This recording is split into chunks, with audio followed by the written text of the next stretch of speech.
프리미어리그 3라운드 토트넘과 본머스의 경기. 토트넘이 본머스를 상대로 0대1로 패배를 했습니다.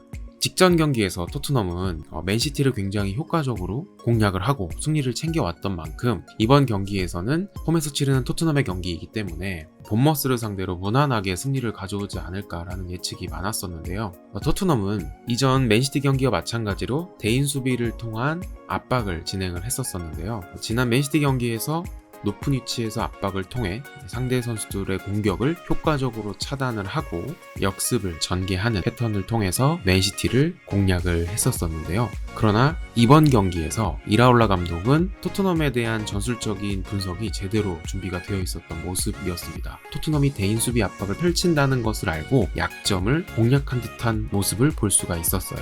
그 핵심 포인트 중 하나라고 뽑을 수 있는 부분은 바로 빈틈 공략이었습니다. 토트넘이 대인 수비 압박을 펼치기 때문에 이를 벗어나기 위해서 이라올라는 압박하러 올라와서 벌어진 수비 공간을 활용을 하기 시작을 했고, 특히 이 하프스페이스 공간에서 잦은 기회가 창출되는 모습을 보여주었었습니다. 실제 득점도 토트넘이 본머스를 압박하러 올라와서 벌어진 미드필더 간격 그리고 수비 간격 사이를 향한 다이렉트한 그 침투 패스를 통해서 에바니우송의 득점이 나왔었습니다. 거기서 이러한 빈틈 공략을 어떻게 했는지에 대해서 간단히 좀 설명을 드리려고 합니다. 대인 압박을 시도하는 토트넘을 상대로 본머스는 압박을 피하기 위해서 서로의 위치를 바꾸면서 움직임을 가져가게 됩니다. 그래서 이런 토트넘의 패스 차단 수비 방법은 장단점이 존재합니다.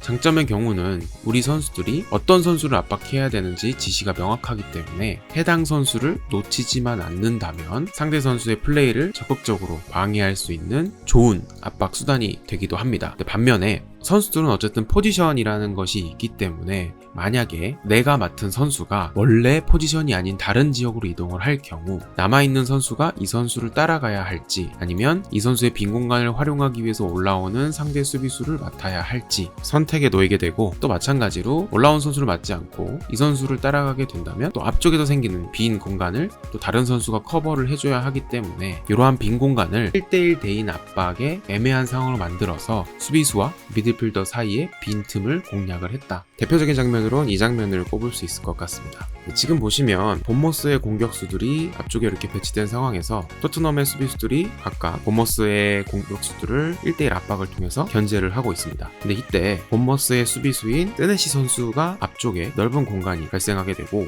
이때 이 세네시 선수의 패스를 받기 위해서 에바니우송 선수가 넓은 공간을 확인하고 침투에 들어가는 모습을 볼 수가 있습니다. 이때 토트넘이 방금과 같은 대인 압박을 펼치다 보니까 이 벌어진 이 미드필더와 수비 라인 간격, 그리고 토트넘 센터백과 우측 풀백인 포로 사이의 간격이 벌어지면서 이 넓은 공간을 창출하게 되었고, 이 공간으로 공격수들이 충분히 침투할 수 있는 움직임을 가져갈 수 있었던 것이죠. 이 장면은 또 다른 각도에서 본 장면인데요. 이보다 앞선 장면에 어떤 장면이 있었냐면 이 세메뇨 선수가 세네시 선수에게 볼을 뒤쪽으로 백패스를 하게 됩니다. 이 백패스를 본 토트넘 선수들은 이렇게 보시면 앞쪽으로 튀어나오는 움직임을 가져가고 있습니다. 이때 에바니우성 선수가 토트넘 선수들이 라인을 끌어올리는 것을 보고 뒤쪽으로 돌아 뛰면서 옵사이드 라인을 무너뜨리면서 이 패스를 받아서 좋은 득점으로 이어지는 장면입니다. 그리고 또 이제 득점 장면과 또 비슷한 상황인데요. 지금 보시면 본머스의 선수가 볼을 잡고 전방으로 패스를 주려고 하자 벤탄쿠르 선수가 앞쪽으로 압박을 들어가는 상황입니다.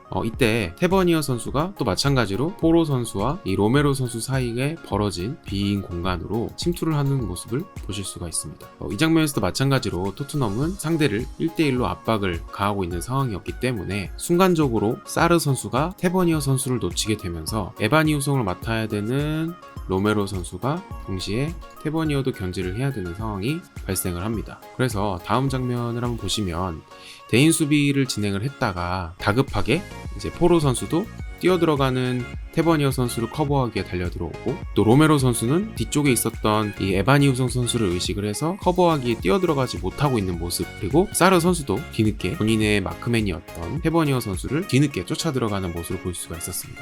그래서 이때 또 다시 본머스의 좋은 득점 찬스를 내어주는 상황을 볼 수가 있습니다. 이 장면도 또 득점으로 연결되진 않았지만 1대1 압박에서 로메로 선수가 에바니우송 선수를 1대1로 마크를 하다 보니까 측면 쪽으로 지금 나와 있는 상황입니다.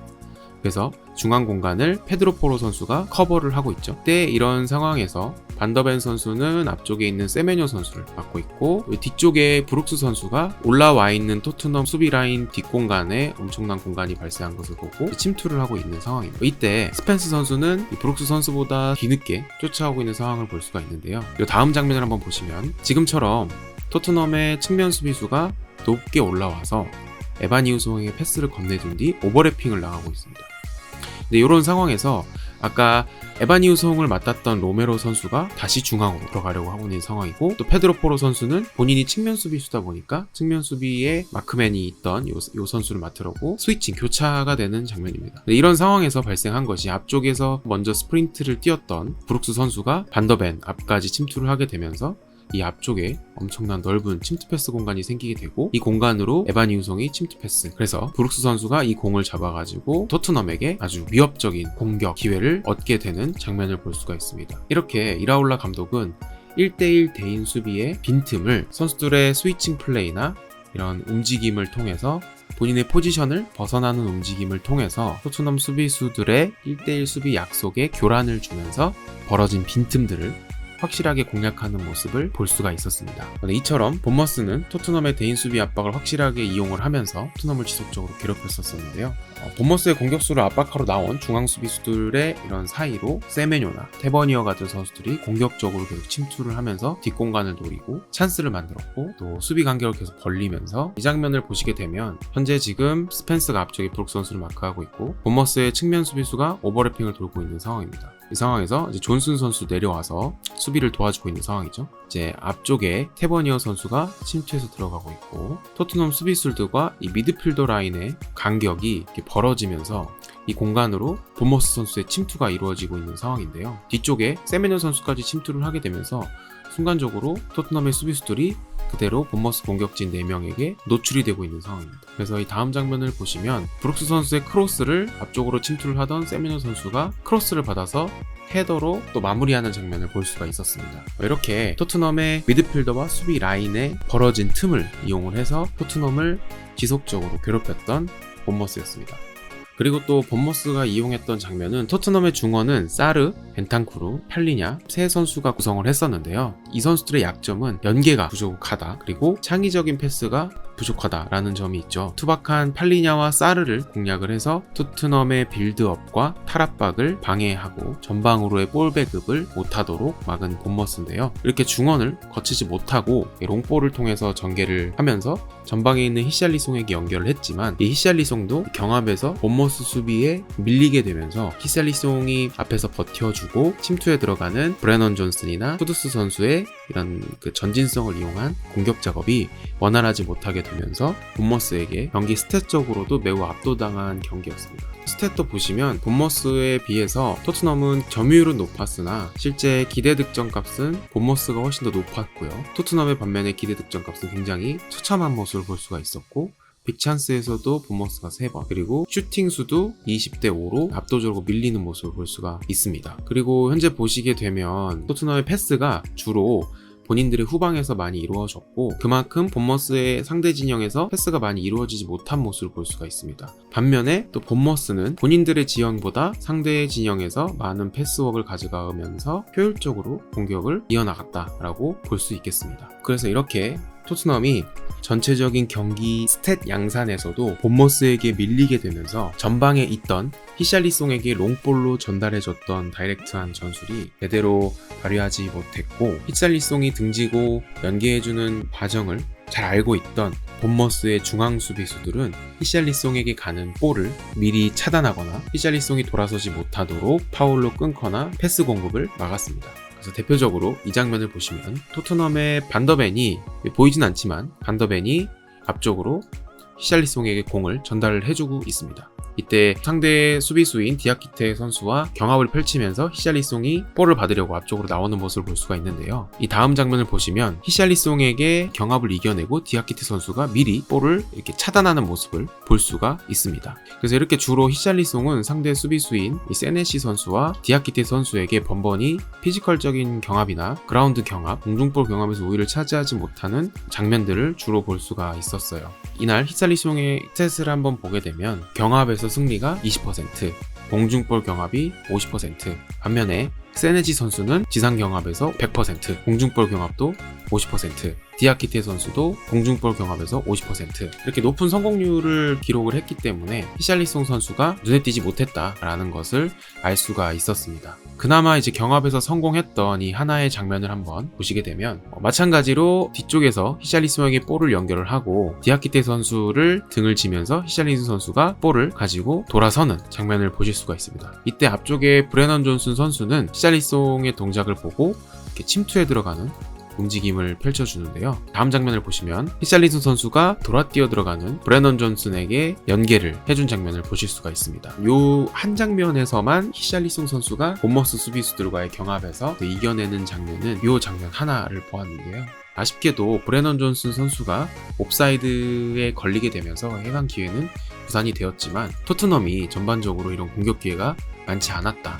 그리고 유일하게 나온 득점 찬스에서도 본머스 선수들의 옵사이드 라인에 걸리게 되면서 무산되었다. 그래서 히샬리송이 굉장히 저조한 경기 스탯을 기록을 하게 되었고 히샬리송 선수가 일단 1차적으로 앞쪽에서 싸워주고 버텨주는 플레이를 하지 못하게 되면서 전방에 있던 존슨이나 쿠두스 선수의 좋은 연계 플레이를 펼치지 못했고 또 토트넘에서 쿠두스 선수가 굉장히 저돌적이고 드리블 돌파가 좋은 선수이기 때문에 본머스 선수들이 쿠두스 선수를 타이트하게 견제를 하게 되면서 토트넘의 공격이 풀리지가 않았고 본머스의 철저한 수비적인 대응으로 인해서 토트넘의 공격이 풀리지가 않았다. 그리고 본머스 수비의 포인트는 로메로 롱볼 전개를 차단하는 방법이었습니다.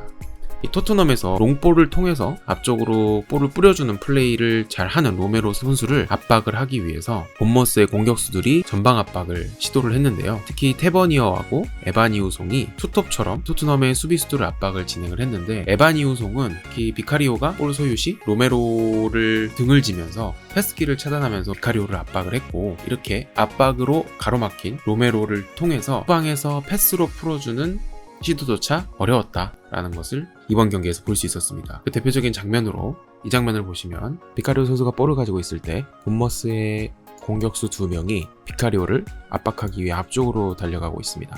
그런데 이때 에바니우송의 움직임을 자세히 보시면 로메로 쪽의 패스 공간을 막기 위해서 이렇게 로메로를 등지면서 비카리오를 압박을 하고 있습니다. 비카리오는 패스길이 줄어들게 되면서 자연스럽게 반더벤에게 패스를 이어가고 있고 반더벤은 이 볼을 받아서 테버니어의 압박을 벗어나기 위해서 앞쪽에 있는 스펜스에게 패스를 연결을 하게 됩니다. 이렇게 패스를 받은 스펜스를 압박하기 위해서 본머스 수비수가 스펜스 선수가 오른발잡이이기 때문에 돌아서는 움직임을 막기 위해서 오른쪽 공간을 차단하면서 왼쪽으로 공간을 열어주는 모습을 볼 수가 있습니다. 이런 식으로 본머스는 토트넘이 가지고 있는 장점 그리고 약점을 효과적으로 공략을 하면서 이라올라 감독이 토트넘전 준비를 많이 했다라는 모습을 볼 수 있었습니다. 그래서 이라올라 감독은 프랭크 감독에게 굉장히 전술적으로 완벽한 승리, 프랭크 감독은 전술적으로 완전한 패배였던 토트넘과 본머스의 3라운드 경기였습니다. 한 골 차로 뒤져 있는 상황에서도 중원에서의 답답한 경기를 풀어줄 수 있는 자원이 없었다는 점이 이번 경기에서 좋지 못한 경기력으로 이어진 것으로 보입니다. 이 사비 시몬스의 합류와 또 부상으로 지금 이탈해 있는 메디슨 선수와 같은 패스를 좀 뿌려줄 수 있는 유형의 선수의 복귀가 프랭크 감독으로서 매우 간절해질 것 같다라는 생각이 드는 경기였습니다. 아마 다음 경기부터는 사비 시몬스가 합류해서 토트넘의 공격에 또 다른 창의성을 부여할 것으로 기대가 되는데요. 과연 다음 경기부터는 토트넘이 얼마나 다른 경기력으로 또다시 상대를 압도하게 될 것인지 기대가 되는 부분이고요. 본머스의 이라올라 감독도 굉장히 좋은 감독이다 라는 것을 느낄 수 있었던 경기였습니다. 이번 영상은 여기까지고요. 지금까지 볼로그의 볼란테였습니다.